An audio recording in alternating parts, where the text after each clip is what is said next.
कौन बनाओ ये एक मोबाइल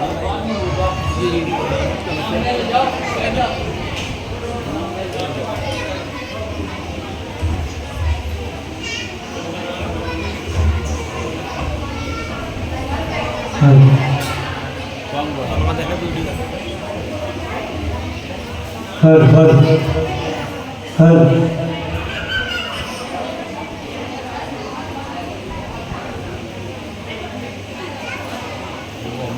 बच्चों में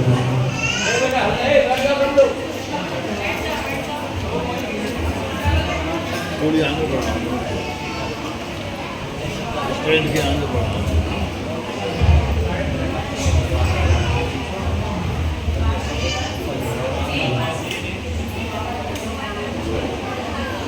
हर हर हर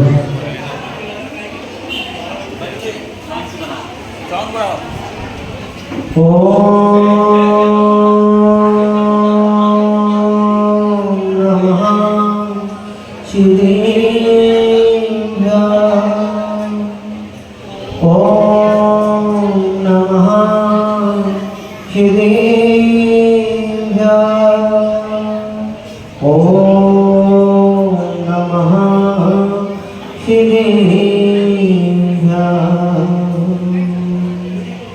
नमो हरिहन्ताणं नमो शीताणं नमो आयरीयाणं नमो वैझायाणं नमो लोहिषौषाहुणं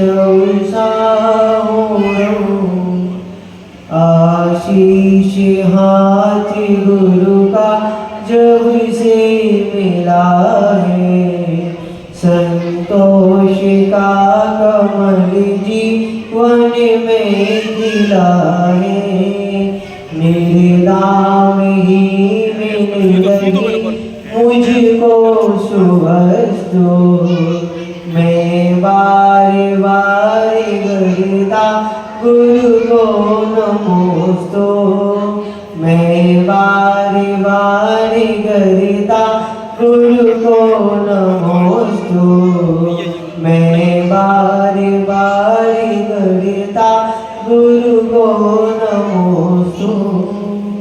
जो बोला रहता है शुद्ध परमेष्टि भगवान की पूरी चेतना के साथ जयकारा लगाएं। जो बोला आदि प्रभु आदिनाथ भगवान की बोल नायक श्री चिंतामणि पार्थनाथ भगवान की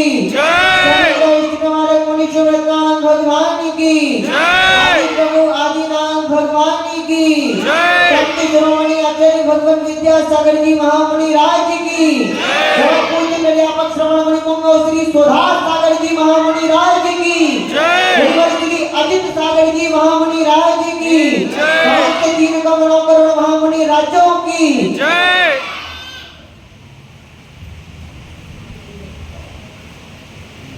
आज पुनः हम उपस्थित हुए हैं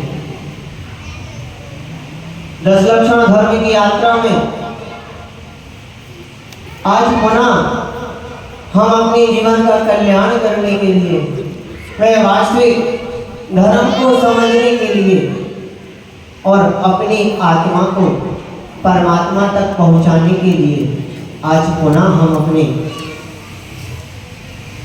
जीवन को सार्थक करने के लिए पुनः उपस्थित हुए।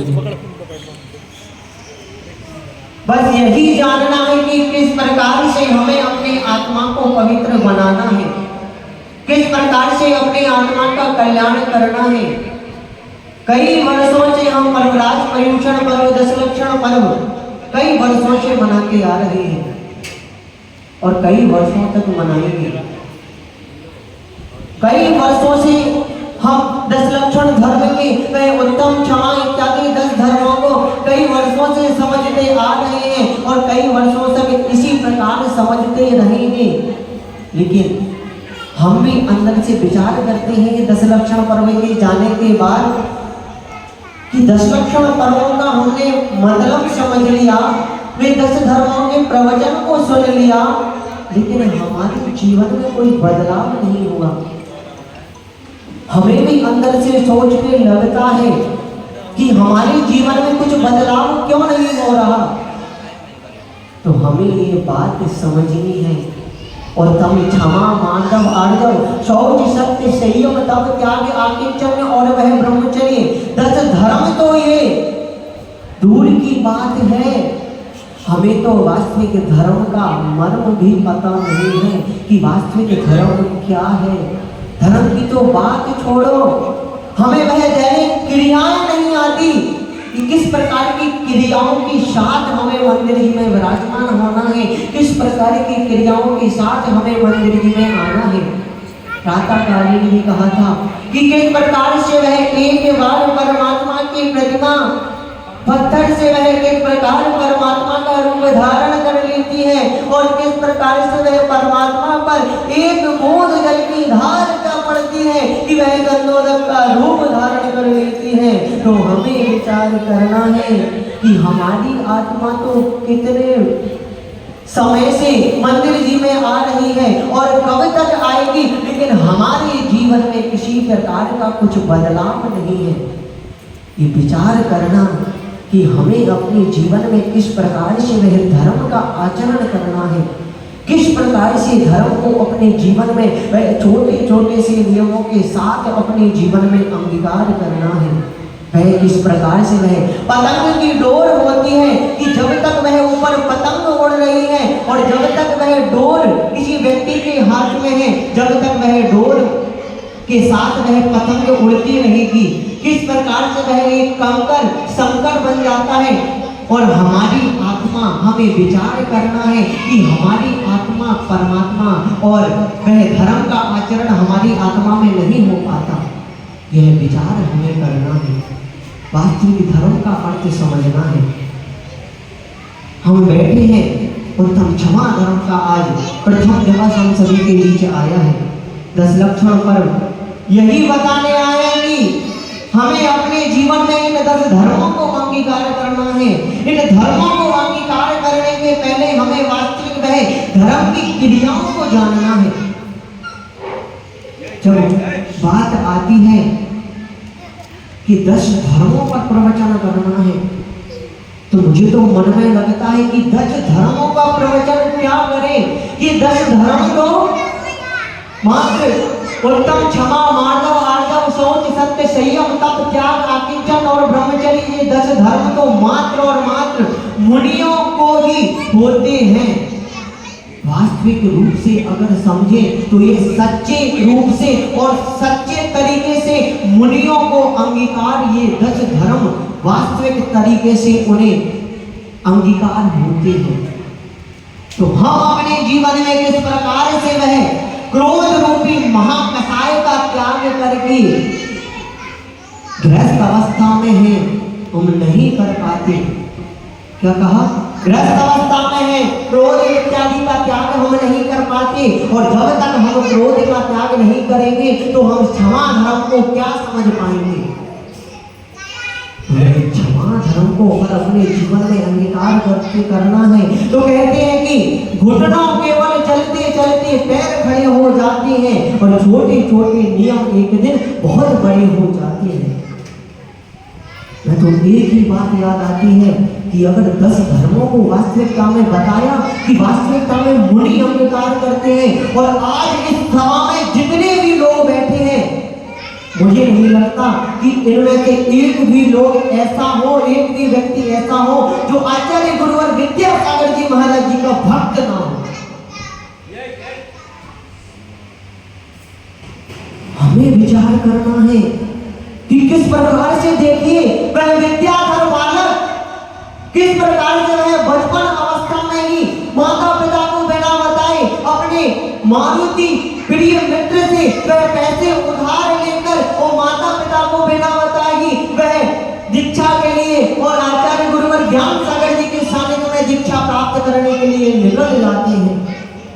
हमें विचार करना है कि देखिए किस प्रकार से वह गुरुवरों ने, किस प्रकार से वह आचार्य गुरुवर विद्यासागर जी महामुनि राज ने, जो इस युग के साक्षात तीर्थंकर भगवान हैं, हम वास्तविकता में देखें तो ये भगवान तो हमसे उठकर बोलेंगे नहीं। क्या कहा? भगवान अगर तुम आज के समय में अगर कुछ गलत क्रियाएं करोगे तो आज के के समय में तो हमारे मुनि महाराज आचार्य गुरुवर ही हैं जो हमें वास्तविक धर्म को समझा सकते हैं और वास्तविक धर्म को अपने जीवन में कैसे अंगीकार करना है ये समझा सकते हैं। हमें विचार करना है। गुरुवर कभी अपने गुरुवर के संग की एक विशेषता है कि गुरुवर अपने संग में कभी भी अपने शिष्यों को कभी भी कि ये कार्य करना है, कि ये इस प्रकार से सामायिक करना है, किस प्रकार से प्रतिक्रमण करना है, कभी नहीं बताते। आज तक का नियम है गुरुवर का, कभी अपने शिष्यों को उन्होंने आदेश नहीं दिया। उसका एक कारण यही है क्योंकि वह शिष्य स्वयं अपने गुरुवर की क्रियाओं को अंगीकार कर हुए हैं। जिस प्रकार की क्रियाएं, जिस प्रकार के व्रत नियम संयम को गुरुवर धारण करे हुए हैं, उसी प्रकार के नियम व्रतों को वह शिष्यगण भी धारण किए हुए हैं। वास्तविकता में अगर हमें वह क्षमा धर्म को अपने जीवन में अंगीकार करना है तो अपने गुरुओं से शिक्षा लेनी चाहिए। हम बड़े ही गुरुओं के दिन भर प्रवचन सुनेंगे, उनके यश गान की बड़ी ही गौरव गाथा गाएंगे, गुरुवर का बड़ा ही नाम लेंगे, लेकिन ये सिर्फ ऊपर पट्टी है। छोटे छोटे से नियमों को भी अगर छोटे छोटे से गुरुवर के कहे हुए शब्दों को, गुरुवर की देखी हुई चर्या को अगर अपने जीवन में छोटे छोटे से नियमों के साथ अंगीकार करेंगे तो वास्तविकता में मानना कि हम अपने जीवन में वह धर्म का आचरण कर पाएंगे। हमें विचार करना है।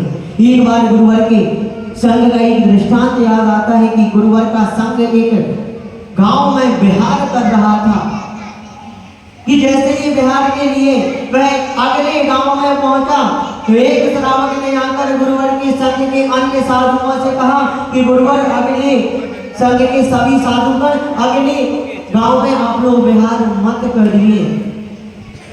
गुरुवर ने कहा, संघ ने कहा कि ऐसा कैसे विहार ना करें, तो उन्होंने कहा कि आगे के गांव में आपके नग्न अवस्था का विरोध करने वाले कई लोग हैं और वह तैयार खड़े हैं कि गुरुवर पे हतराव इत्यादि करेंगे। ऐसा जब सुना गुरुवर ने किसी प्रकार का कोई विचार नहीं किया और अपने जीवन में वह धर्म का आचरण, ये क्षमा मार्दव इन धर्मों को अंगीकार जिस प्रकार गुरुवर ने किया है, अपनी चर्या का पालन जिस प्रकार गुरुवर करते हैं, उन्होंने किसी प्रकार का कोई विचार नहीं किया कि किस प्रकार का उपसर्ग आएगा, किस प्रकार की व्याधि आएगी, और गुरुवर ने अगले गांव में विहार कर दिया।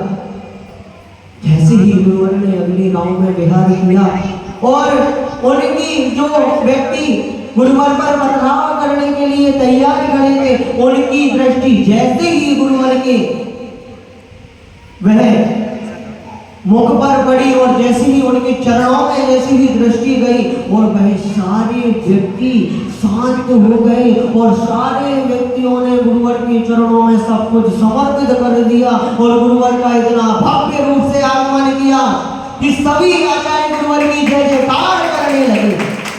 देखिए किस प्रकार से गुरुवर का आभा मंडल ही शिष्यों के लिए काफी रहता है। शिष्यों के साक्षात भगवान हैं, उनका आशीर्वाद हमें मिला है, उनके शिष्यों का आशीर्वाद हमें मिला है। तो हमें विचार करना है गुरुवर के छोटे छोटे से नियमों को भी अगर हम अपने जीवन में कि किस प्रकार से रहे। देखना कभी भी आज तक कभी भी आपने नहीं देखा होगा कि गुरुवर को कभी गुस्सा आया हो, कभी गुरुवर ने किसी पर क्रोध किया हो। हमेशा देखा होगा तो वह शांत स्वभाव और वह शीतल मुस्कान के साथ वह आशीर्वाद देते हुए मुद्रा ही देखी है। हमें विचार करना है भैया जी आज वह क्रोध कसाय का त्याग कैसे करें, आप तो बस ये बता दें क्रोध कसाय का त्याग कैसे करें। हमें मात्र इतना ही अगर हमने विचार कर लिया, सांसारिक मोह माया की तो बात छोड़ो, आजकल तो ये स्थिति है कि हम मंदिर जी में आकर भी, वास्तविकता है ये, चाहे हमें सुनना पसंद हो या ना हो, मंदिर जी में आकर भी हम क्रोध कसाय को नहीं छोड़ पाते। हमारी जीवन की वास्तविकता है क्षमा करना मात्र नहीं है। गुरुवर ने आज सुबह के मुनिकों को सुधा सागर जी महाराज जी ने आज के प्रवचन में वह सरल शब्द भाषा में दृष्टांत दिया कि एक व्यक्ति को वह मोटरसाइकिल से घनौर में जा रहा है और घनौर में जाते हुए अगर वह किसी व्यक्ति को सामने से आकर कोई व्यक्ति उसे टक्कर मार देता है मोटरसाइकिल से और वह गिर जाता है और उसे खून निकल आता है और चोट इत्यादि लग जाती है, तो वह तुरंत खड़ा होगा और जैसे ही वह भाग जाता है और दूसरी जगह जाकर जिसने टक्कर मारी है उसका भी एक्सीडेंट हो जाता है, तो वह व्यक्ति तुरंत वहां घनौर वाला व्यक्ति जाएगा और बोलेगा कि देखो हमारे साथ तुमने ऐसा किया, तुम्हारे साथ भी वैसा ही हो गया। गुरुवर ने कहा कि क्षमा धर्म को अंगीकार करना है तुम्हें, कि क्षमा करना मात्र नहीं है, क्षमा को अपने जीवन में अंगीकार करना है कि किसी से किसी प्रकार की कुछ गलती भी हो जाए तो उससे साम्य भाव रखते हुए कि नहीं हमारे कर्मों का उदय था, हमारे कर्मों का उदय था कि आज हमें चोट लगनी थी, आप तो सही दिशा में जा रहे थे, इतना भाव अगर आ गया तो हम वह क्षमा धर्म को छोटे छोटे से नियमों के साथ नहीं, हम मंदिर जी में आकर पूजन कर रहे हैं और वहीं आकर किसी ने हमारी थाली कहीं और कर दी या अभिषेक की क्रिया में किसी ने कुछ ऊंची आवाज में बोल दिया, किसी ने और कुछ बोल दिया, तो हम इतने आग बबूला हो जाते हैं कि कल से तो हम अभिषेक करने ही नहीं आएंगे। वह व्यक्ति मंदिर जी के सभी सदस्यों से कह के चिल्लाते हुए चला जाता है कि कल से हमें अभिषेक करने ही नहीं आना। वह भैया जी ने और वह अध्यक्ष साहब जी ने हमें चिल्लाकर बोल दिया। कभी ऐसा घर में किया है क्या कि घर में कभी श्रीमती जी से या अपनी माता जी से कभी बहस हो जाए? क्यों मन कभी माता जी से कभी अपनी मम्मी से बहस हो जाए और कभी ऐसा विचार करो कि नहीं मैं तो जा रहा हूँ घर छोड़ के, आप जानो और आपकी धर्मशाला जानो? नहीं किया। और मंदिर जी में आकर हम छोटी छोटी सी कसायों को अपना लेते हैं। मत करो धर्म को अंगीकार, कम से कम 24 घंटे में अगर आधे घंटे आप आ रहे हो तो सुबह भी कहा था कि तन मन धन से अगर क्रोध को वश में करना है तो इसका मात्र एक ही उपाय है।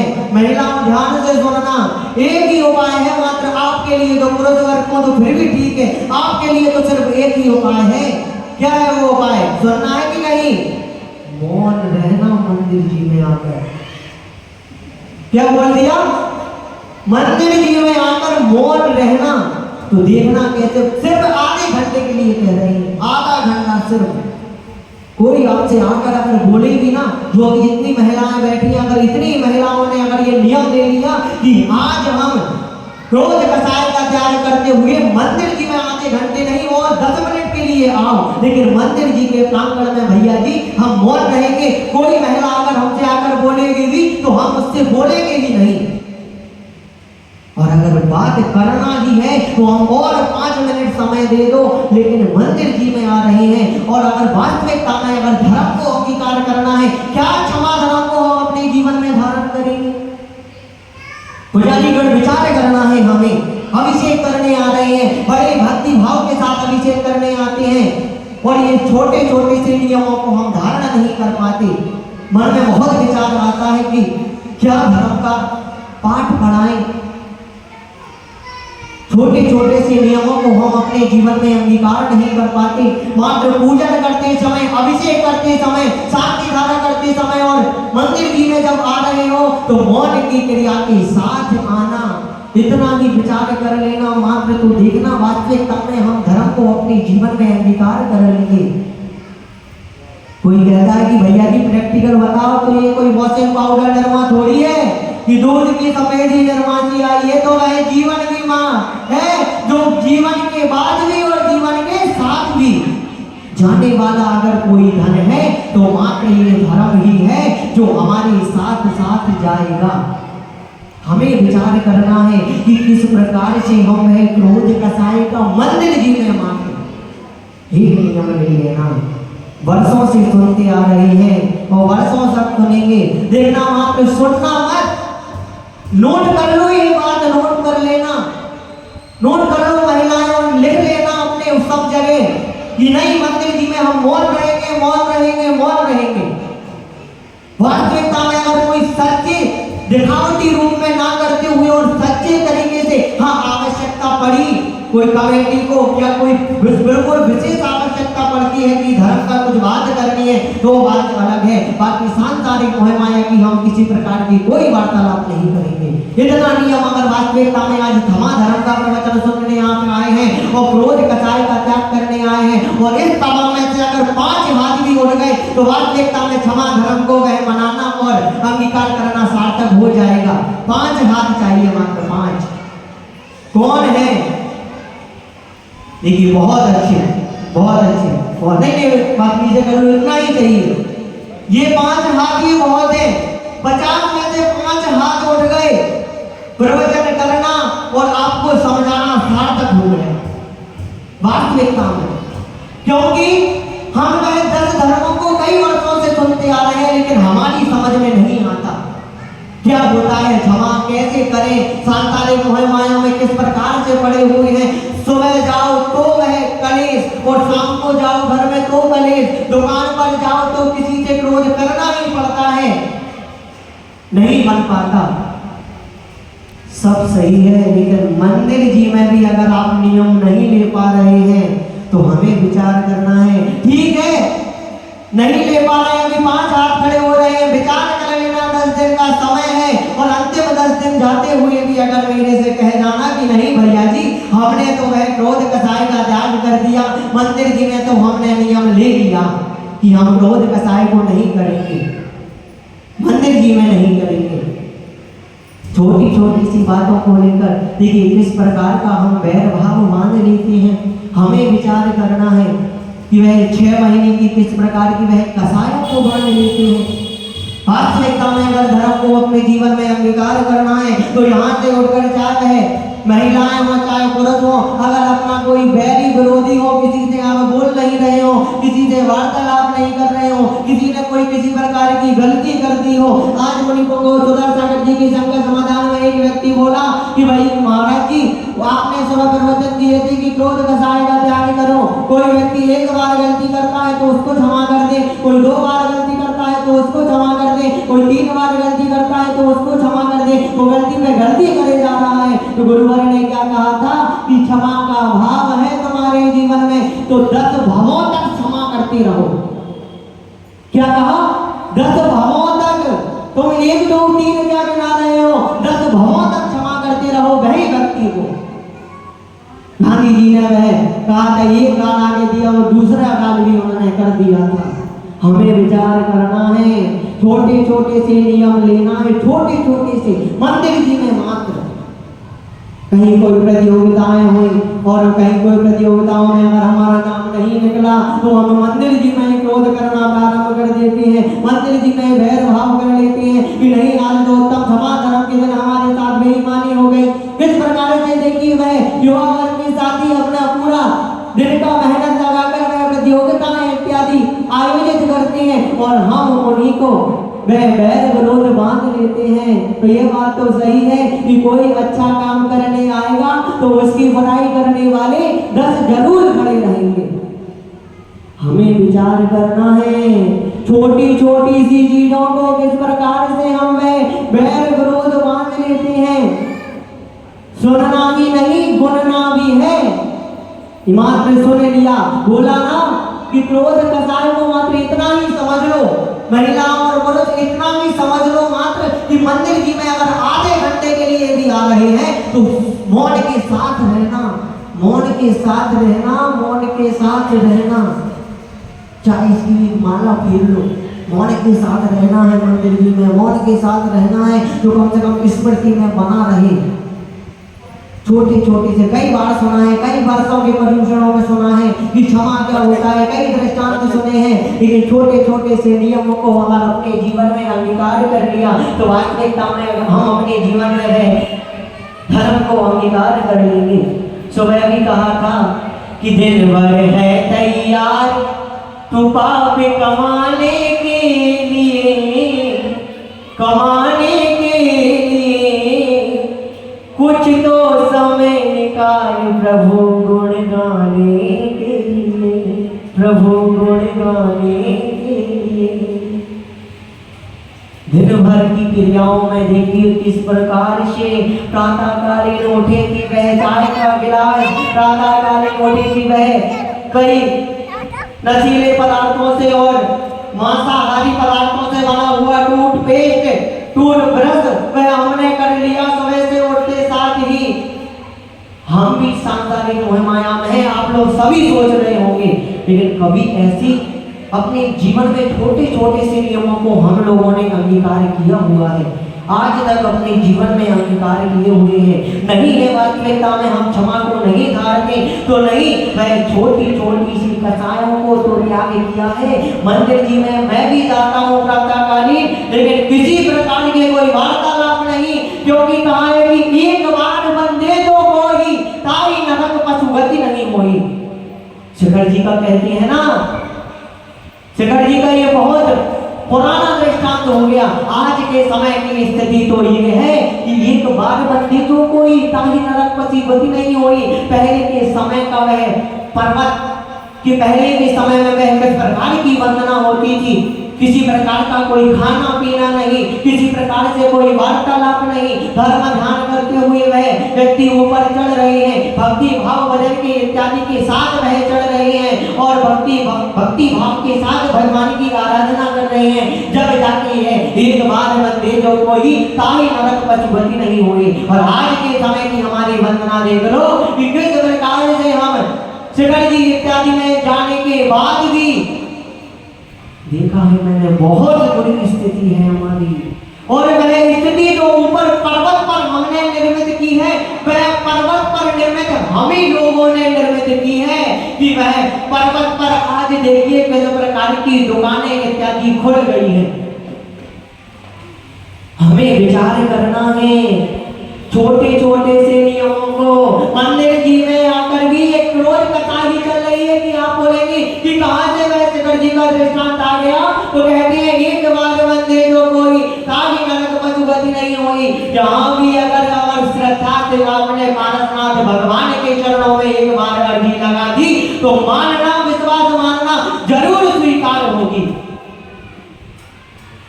हमें उद्घाटित करना है, भगवान अतिशयकारी नहीं होते। क्या कहा? भगवान अतिशयकारी नहीं होते। अध्यक्ष साहब जी, ये भगवान जी अतिशयकारी नहीं होते, भक्तों की आस्था अतिशयकारी होती है। किस प्रकार की आस्था समर्पण के साथ हम आ रहे हैं, किस प्रकार के विचारों के साथ हम आ रहे हैं, किस प्रकार की क्रियाओं को मंदिर में कर रहे हैं, यही निर्णय करेगा कि आपके भगवान में किस प्रकार का देखना विचार करना। आप देखना, खुद प्रैक्टिकल देखना कि किस प्रकार से मंदिर की वर्णनाएं बदलेंगी, किस प्रकार से भगवान का अतिशय बदलेगा, किस प्रकार से आपका उद्धार होगा। और देखना अगर किसी के कुछ काम ना रुक रहे हो, तो ये छोटे छोटे से नियमों के साथ, बड़े भक्ति भाव के साथ भगवान का अतिशय देखना और भगवान का गंधोदक अपने घर में ले जाना और देखना किस प्रकार से वह पारसनाथ भगवान का गंधोदक आपके घरों में अतिशय और आपके बिगड़े कामों को बनाएगा। हमें विचार करना है, छोटे छोटे से नियमों को अपने जीवन में अंगीकार करना है और धर्म का आचरण करते हुए अपने जीवन में एक बार बंदे जो कोई ताई नरक पशुगति नहीं हुई। आज मंदिर जी में भी आकर आप क्रोध कथाएं करेंगे, किसी दूसरे से एक दूसरे से मायाचारी की वार्तालाप करेंगे, चुगल चोरी करेंगे, चोरी करेंगे, एक की बात दूसरे, एक की महिला ने दूसरे की महिला से, एक की इससे, इसकी एक की उससे, यही करेंगे तो यहाँ के पाप धोने कहाँ पर जाएंगे? ये विचार करना है कि यहाँ के पाप धोने कहाँ पर जाएंगे। हमें विचार करना है, तीन लोग के नाथ मिले हैं, हमें तो किसी दर्पण जाने की आवश्यकता नहीं है। हम किस प्रकार से हमारे तो वह सच्चे देव शास्त्र गुरु हैं, किस प्रकार से वे गुरुओं का आचरण देखा है आपने किसी और अन्य समाजों में? हमारे गुरुवर देखो किस प्रकार से वह नग्न दिगंबर साधु और किस प्रकार से अपने चर्या का वह अंगीकार करे हुए हैं, अपने जीवन में वह धर्म को धारे हुए हैं, अपनी आत्मा का किस प्रकार से कल्याण कर रहे हैं। गुरुओं के वह आचरण से ही, गुरुओं की वाणी से ही कम से कम इतने ही सीख ले लें कि नहीं, हमारे गुरुवर कितने उपकारी हैं, कितने कल्याणकारी हैं कि वह किस प्रकार से अपने जीवन में वह धर्म को धारण करे हुए हैं। हमें विचार करना है अपने जीवन में, अगर वास्तविक धर्म को अपने जीवन में धारण करना है तो वह बैर भाव को त्याग देना। आज ही अगर क्रोध धर्म को, अगर वास्तविक क्रोध कसाई को अगर वास्तविकता में निकालना है अपने मन से, तो बैर विरोध अगर किसी व्यक्ति से पिछले कुछ दिनों का या कुछ महीनों का, कुछ सालों का हो, और अगर क्षमा धर्म को अपने जीवन में अंगीकार करना हो और क्रोध कसाई का त्याग करना हो, उस व्यक्ति से जाकर स्वयं कह देना कि उत्तम क्षमा। वो बोले, वो स्वयं बोलेगा कि आपकी तो कोई गलती ही नहीं थी, मेरी ही गलती थी। तो कहना नहीं, पूरी गलती मेरी ही थी। जो भी क्रियाएं की हो, एक्सीडेंट भी हुआ है तो वह भी मेरी ही कारण हुआ है, किसी प्रकार से कुछ वार्तालाप हुई है तो वह मेरे द्वारा ही हुई है। आपसे वह बार-बार मैं उत्तम क्षमा मांगता हूँ। अब मेरा आपसे किसी प्रकार इसका बैर विरोध नहीं है। अपनों का तो आज गुरुवर ने कहा था, अपनों का तो सम्मान दुनिया कर लेती है, अपनों का तो सम्मान दुनिया कर लेती है। मंदिर जी में आकर उसे अपने का सम्मान करवा देंगे, किसी और व्यक्ति आएगा उसका सम्मान करवा देंगे, लेकिन कभी वह दुश्मन का सम्मान करवाना, तो विचार करना कि किस प्रकार से वह दुश्मन का अगर आपने सम्मान करवा दिया तो वह भी अंदर से गिलानी करेगा कि मैंने किस प्रकार की कसायों को अपने मन में दबा कर रखा था। देखिए वह किस प्रकार का वह व्यक्ति था और उसने तो हमें सम्मान के साथ बुलाया, सम्मान के साथ हमसे क्षमा याचना की और वह स्वयं की गलती ही बताने लगा। वह क्षमा धर्म को अपने जीवन में अंगीकार करना है, ये क्षमा धर्म को अपने जीवन में अंगीकार करना है। सुबह भी कहा था कि मनोरंजन का नहीं, क्या कहा था सुबह, ध्यान है कि 10 लक्षण पर मनोरंजन का नहीं, आत्मरंजन का साधन है। आत्मा से वह कसायों को निकालना है। ये इतनी ताम झाम करना, इतनी लाइट इत्यादि लगा देना, इतनी साउंड इत्यादि लगा देना, या संगीतकार इत्यादि की बुकिंग कर देना, या पंडित जी को बुला लेना, ये धर्म को अंगीकार करना नहीं। आत्मा का कल्याण कैसे करे ये जानना है उनसे, ये समझना है कि नहीं भैया जी आप तो बस इतना ही बता दो कि अपने जीवन में रहे, हम अपने जीवन में वह छोटे छोटे से नियमों के साथ क्षमा धर्म को किस प्रकार से धारण करें। एक राजा का दृष्टांत याद आता है। धर्म को अगर वास्तविकता में समझने बैठे हैं तो वह राजा का एक दृष्टांत याद आता है कि उसके 3 पुत्र थे। तीनों पुत्रों को वह बहुत स्नेह करता था और राजा की उम्र धीरे धीरे बीतते जा रही थी। राजा की उम्र निकलते जा रही थी। राजा के मन में एक दिन विचार आया कि मेरे तीनों पुत्र बहुत ही योग्य हैं, बहुत ही समझदार हैं, क्यों ना एक को मैं उत्तराधिकारी बना दूं। और जैसे ही राजा ये विचार करता है, तीनों पुत्रों में लड़ाई हो जाती है। तीनों के मन में बैर भाव आ जाता है, क्रोध कसाई आ जाती है कि मैं बनूंगा, मैं बनूंगा, मैं बनूंगा, इस प्रकार का विचार करने लगते हैं। उसमें से तीसरे नंबर का वह पुत्र बहुत ही शांत स्वभावी था। किस प्रकार से राजा विचार करते हैं कि क्यों ना एक इनकी परीक्षा ली जाए, जिससे इनकी परीक्षा लेने में जो उस परीक्षा में उत्तीर्ण होगा उसे ही उत्तराधिकारी बना दिया जाएगा। और राजा तीनों पुत्रों को बुलाकर तीनों पुत्रों को 500 रुपए देते हैं। और तीनों पुत्रों को 500 रुपए देने के बाद तीनों ये कहते हैं कि तुम्हारे तीनों महल हैं, तीनों महलों को इन मात्र 500 रुपए में तीनों महलों को भरना है। तीनों महलों को 500 रुपए में पूरा ठसाठस भरना है। एक हफ्ते के बाद, 7 दिनों के बाद वह राजा आते हैं, कहते हैं कि 7 दिनों तक तुम्हें विचार करना है और 3 तुम्हारी ये परीक्षा है, 3 दिन तीनों पुत्रों को 500-500 रुपए में महलों को भरना है। वह पहला पुत्र विचार करता है कि मात्र 500 रुपए में कैसे महल को भरूंगा। दूसरा पुत्र भी यही विचार करता है, तीसरे के मन में भी विचार आता है। ऐसे विचार करते हुए वह तीनों पुत्रों का वह समय निकलते जाता है और अंतिम समय वह निर्णय का आ जाता है। राजा आता है पहले पुत्र के पास।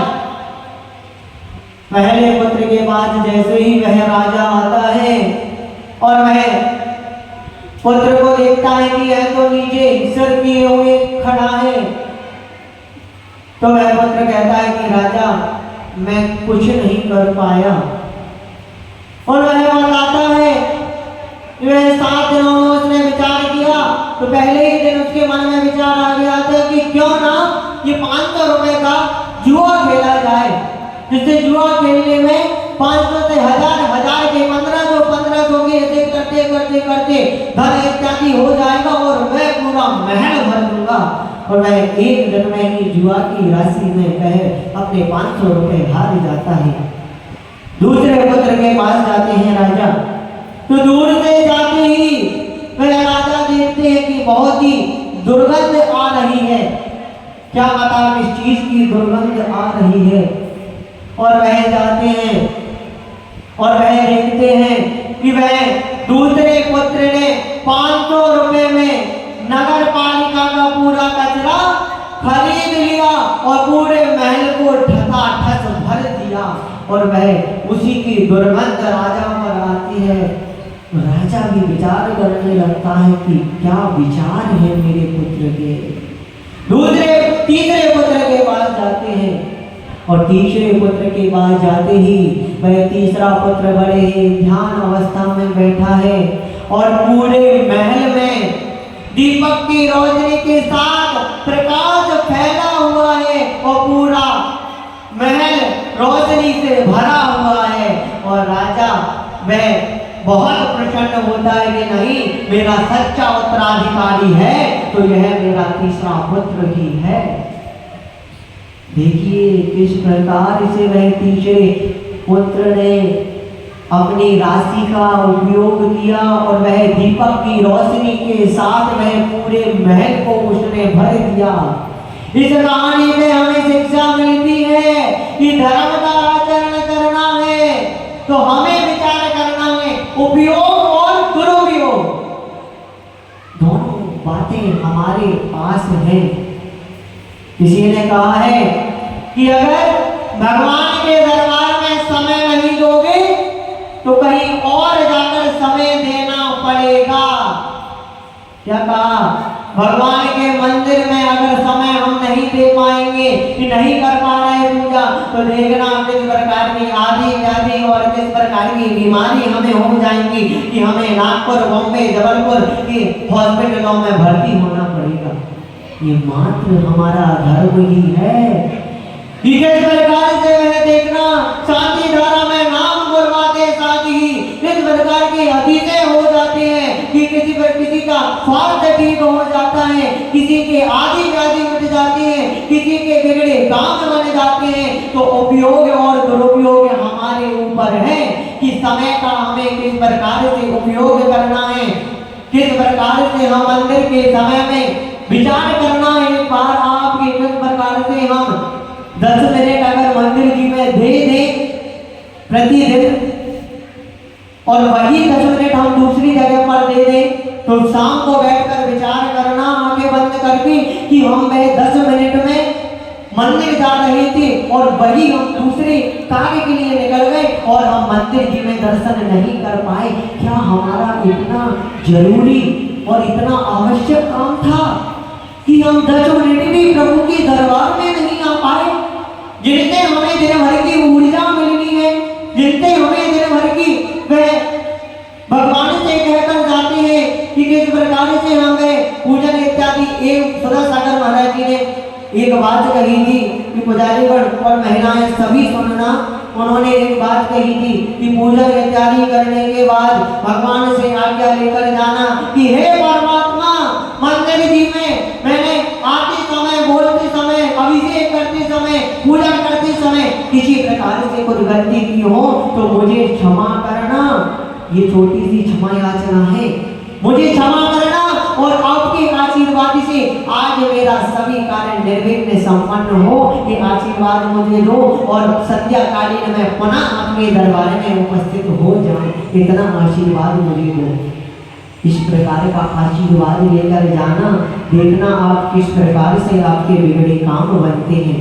हमें विचार करना है, परमात्मा को अपने जीवन में धारण करना है, अपनी आत्मा को छोटे छोटे से नियमों के साथ अंगीकार करना है, धर्म को समझना है, अपने जीवन में वह क्रोध कसाई को मंदिर जी में नहीं करना। बार बार बोलना पड़ रहा है, मंदिर जी में वार्तालाप किसी प्रकार की मत करना। क्रोध कसाई का त्याग तो नहीं कर पाओगे, लेकिन मौन ले लोगे तो किसी से कोई वार्तालाप नहीं होगी, किसी से कुछ बोलना नहीं होगा तो किसी के भाव विकृत नहीं होंगे, किसी के प्रति क्रोध नहीं आएगा, किसी से क्रोध के भाव नहीं आएंगे।